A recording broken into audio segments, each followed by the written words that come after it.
Salut à toutes et à tous et bienvenue dans Média Critique, le podcast qui analyse le contenu audio et vidéo rien que pour vous. Aujourd'hui, épisode spécial où l'on analyse non pas un mais 50 podcasts, à savoir les podcasts du journal L'Équipe. Bon ok, on va surtout parler de deux formats que l'on écoute principalement, particulièrement autour du basket et du football. Et avant d'entrer dans le détail, Alex, peux-tu nous dire brièvement ce qu'on trouve dans la collection L'Équipe ? Salut tout le monde. Alors, sur l'équipe, on a une collection extrêmement variée de podcasts, une cinquantaine, couvrant beaucoup de sports, ainsi que différents angles de chacun de ces sports. On va parler de foot, de basket, de golf, de cyclisme, de Formule 1, d'e-sport. Il y a vraiment tout un tas de formats, que ce soit de l'investigation, du reportage ou alors de l'analyse purement événementielle.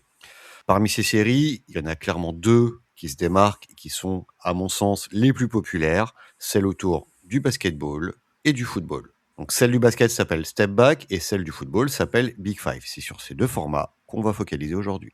Eh bien parfait, donc commençons par le basket, et donc tu vas nous parler de Step Back. Alors Step Back, c'est un podcast dédié au basket, on l'a déjà dit, et produit par la rédaction de l'équipe. Il se distingue par son analyse en profondeur de l'actualité du basket mondial, pas que de la NBA, également du basket européen. Et il va travailler tous les angles, toutes les semaines, du basket. Que ce soit un club de l'Euroleague ou que ce soit le All-Star Game en NBA. On va y trouver des épisodes qui vont réfléchir sur l'impact du calendrier des ligues, sur le mental, la fatigue des joueurs, ou qui va interroger sur le fait que les stars historiques tels que LeBron James ou Victor Wembanyama redéfinissent leur rôle dans leurs équipes respectives. Cette capacité qu'ils ont à creuser les sujets sans tomber dans le sensationnalisme, dans une analyse verticale et profonde, fait que le contenu est particulièrement intéressant à écouter. On est sur un vrai podcast analytique qui ne va pas chercher le sensationnalisme, mais vraiment à réfléchir à step back, d'où vraiment la pertinence du titre, sur un sujet. Et c'est vraiment ça qui m'a intéressé. Alors est-ce qu'on parle principalement de l'actualité du basket US et français, ou est-ce qu'il y a d'autres types de ligues que l'équipe adresse ? Alors, on va parler essentiellement de la NBA, on va dire que c'est majoritaire, et du basket français. On va également parler de certains clubs européens ponctuellement, mais ça va surtout tourner autour des joueurs, des coachs en NBA et de l'Euroleague, et donc de l'actualité européenne. Également un peu des Bleus. Et donc maintenant, côté foot, quel est le format qui t'a marqué principalement dans ce catalogue de l'équipe ? Alors on l'a dit, Big Five, c'est vraiment le format podcast différent qu'on attend en fait finalement d'un média comme celui de l'équipe. Pour celles et ceux qui sont habitués à regarder l'équipe TV, vont connaître l'émission un petit peu plus orientée, qui ressemblera un peu plus à l'after, qu'on appelle l'équipe du soir, où des chroniqueuses, des chroniqueurs, des journalistes, des sportives vont se challenger sur les sujets vraiment chauds du moment, les matchs écoulés et l'actualité vraiment très chaude. Alors que Big Five, elle, va, de manière hebdo, finalement prendre une tendance autour d'un club, autour d'un événement, et analyser de manière un peu plus approfondie cela, sans sensationnalisme. Ça donne une vraie lecture analytique d'un événement, ou tout simplement du jeu, des protagonistes, ou de l'industrie autour du sport.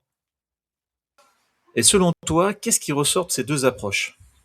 Il y a plusieurs choses qui me frappent. Contrairement finalement aux autres émissions que j'avais l'habitude de voir sur l'équipe, on est sur des émissions où on approfondit, on prend le temps d'approfondir les sujets avec des personnes, encore une fois, qui sont vraiment très spécialisées et très pertinentes pour en parler. On est, et c'est le deuxième point, sur une volonté d'éclairer sur l'évolution du sport. Au travers de sujets finalement d'actualité à un instant T, on va chercher à donner un éclairage sur l'évolution du sport.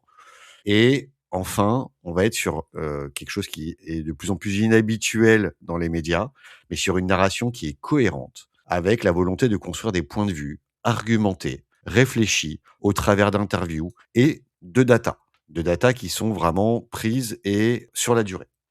Ce type de format, finalement, va transformer l'information en narration. Et ça, c'est vraiment utile et pertinent pour l'auditeur qui cherche à comprendre ce qui se passe autour d'un phénomène ou de son sport préféré. Bon, alors tu me vois venir avec ma prochaine question, mais j'ai l'impression quand même qu'on n'est pas exactement sur la même ligne éditoriale que l'after-foot.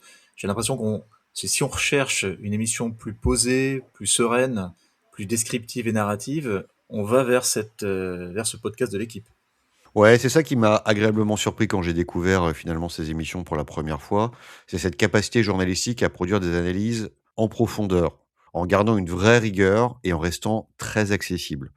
On est sur un format que j'oserais qualifier un peu d'hybride entre la chronique d'experts et le podcast narratif et je trouve que cet équilibre fonctionne à merveille. Un truc que j'aime bien en les écoutant, c'est vraiment leur capacité à prendre le temps d'analyser pour te faire comprendre en te divertissant au final et en te laissant réfléchir, sur pourquoi telle équipe joue comme ci ou pourquoi tel phénomène est en train de changer ton sport préféré. Ok, donc on n'a pas rebalayé tous les 50 podcasts du journal L'équipe, mais en tout cas sur Step Back et Big Five, c'était très clair. Merci beaucoup Alex. Et donc on vous souhaite une bonne semaine et pensez à nous suivre sur LinkedIn et Instagram. Et on se retrouve la semaine prochaine avec un nouvel épisode de Média Critique. Salut!